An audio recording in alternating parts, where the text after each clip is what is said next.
Hey, hope you're doing well today. I've received many DMs from you guys recently, and I just want to say thank you for trusting in me to give you helpful advice. I can tell from these messages that all you guys are all really smart and hardworking already, and so through this video, I hope to help give you guys the boost in your GPA that you all deserve. In high school, we already know that GPA is pretty important because on the college application, it could be the reason why you do get into a college or you don't. As far as college GPA, I didn't think that it was important either. And so I didn't actually try to get that 4.0 at Caltech, but I later found that it was really helpful for applying to that deferred MBA or if I consider grad school or anything. And so yeah, I still encourage you guys to try your best. And the thing that I also realized by not trying to get that 4.0 is that I just did these pretty easy tricks, I would say, that I'm going to explain in this video, and through that then just naturally got the kind of good score that I wanted. That means that you guys can also just follow these tips and naturally just get a high GPA that reflects your potential. And as a heads up, this is part 2 of how to raise your GPA, so check out part 1.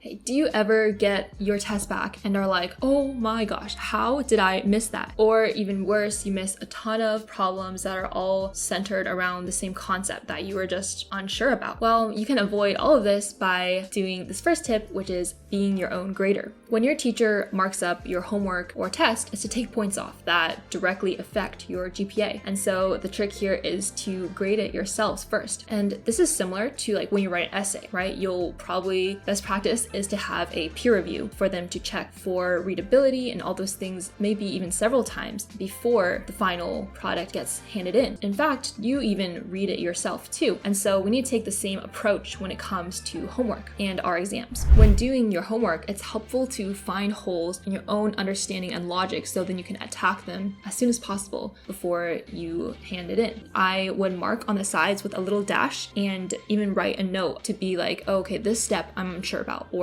okay, I need to ask the teacher about this. And this has saved me many times because when I realize I'm unsure about something and I ask the teacher or a friend, then my answer was wrong and my understanding there was missing some piece that will also carry over into when I do the exam to just have a lot better handle on the problems that I'm doing. The idea is to be more proactive with you finding what you're bad at, what you have gotten wrong or does not look quite right, so then you can fix it and speak to the teacher, because your teacher is, I think, an underutilized resource that a lot of people don't go to. Oftentimes, like, you'll just get more than the other typical students would. And after you get a graded homework back or test, write your own notes on the side, because the teacher will just say that you got this wrong, but you need to go in yourself when you're reviewing to note what mistake you made, circle which step you messed up on. It's a more active review, and when you go back in to study for the final exam, then you can just so much more easily target. Sometimes I would find myself just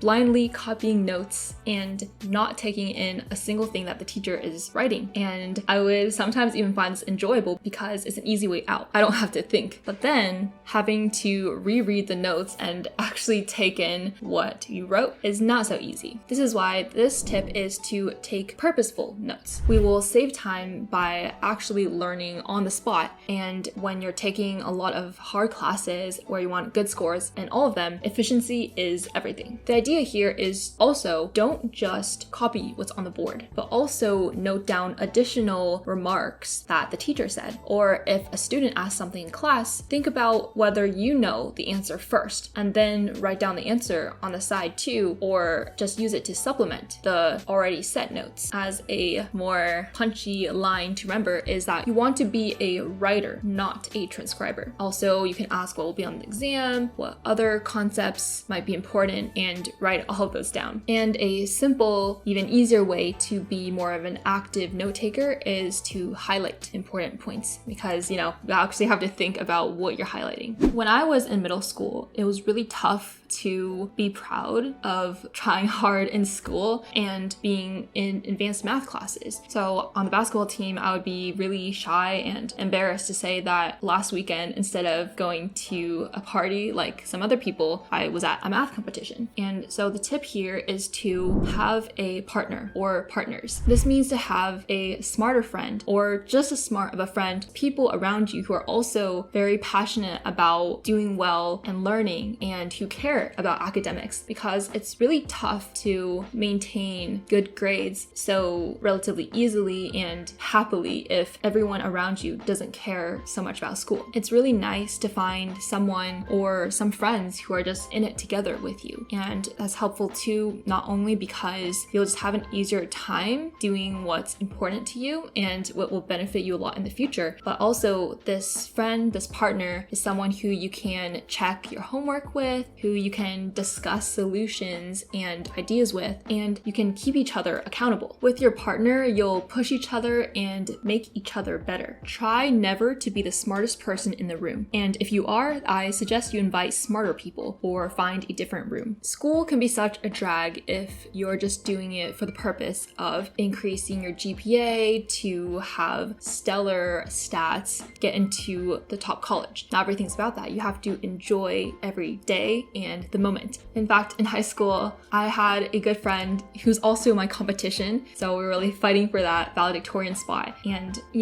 we chatted a lot and helped each other in those more difficult math classes because there's also more strength in numbers, and to have one person have maybe learned about this opportunity that another person didn't and vice versa, it's just very mutually beneficial. It's not to say that you can't do everything on your own and be independent, but I stress the importance of collaboration so much also because at the end of the day, if you're on this river where the current is flowing with you, it just makes it that much easier for you to have that discipline and motivation to study those extra hours because you know that you're not alone doing it. Okay, remember how I said that efficiency is key? Or I think I said everything. Well, either way, efficiency is very important. And so in class, oftentimes there will be downtime. And when you have that free time in class, a lot of times I see people just playing games on their phones, chatting with their friends, texting. And to be fair, I had a period of time when I played games too, 2048. Very well in that. But instead, you should take advantage of that free time. And more importantly, the tip here is be ready to use your downtime. Sometimes we'll find free time, and if we don't have homework on hand or a to-do list in mind or in your planner of things you can work on in that moment, even if for a little while, then it's a lot harder to actually take advantage of that time. And so homework on hand, have that planner of to do, and to have that efficient mindset of just using your time wisely, you're going to be able to squeeze out a lot of precious hours when you come home, you're probably going to have a lot more fun things to do than just playing on your phone or texting friends while in class. Sometimes during lunch, I would find that I don't have friends in that lunch period. And so that sounds really sad, but I would go to the library and do my homework or do some reading or just do something extra that's helpful to me. And even when picking up my sister from school, I'll bring a book or a textbook, I suppose, that I should be reading. The idea about your mindset is that you want to do things that you'll thank yourself for. Think of it this way, you're never going to regret doing homework instead of playing a game on your phone. The last tip, and it's have something to look forward to every day. If not every day, then every week at least. To be a good student, there's a lot less resistance if you're doing it out of joy, if you're actually enjoying what you're learning. And yeah, this might sound kind of cliche. I just want to present the idea that even though I did well in school, it wasn't just by grinding super hard every day. So for me, I would have probably at least one class every day where I had friends, and I would look forward to that class because I could either work with them or just kind of chat with them before, after class, and that would make it a great time. Or there would be a documentary I'd look forward to watching in AP biology. Just something that will make each of your days more exciting and that you look forward to waking up the next day. Waking up at 7 a.m. each morning, it's quite a drag, so it's a lot easier if you're excited for that. And even if you don't feel like you have anything to look forward to, then make it something that you look forward to. Basically,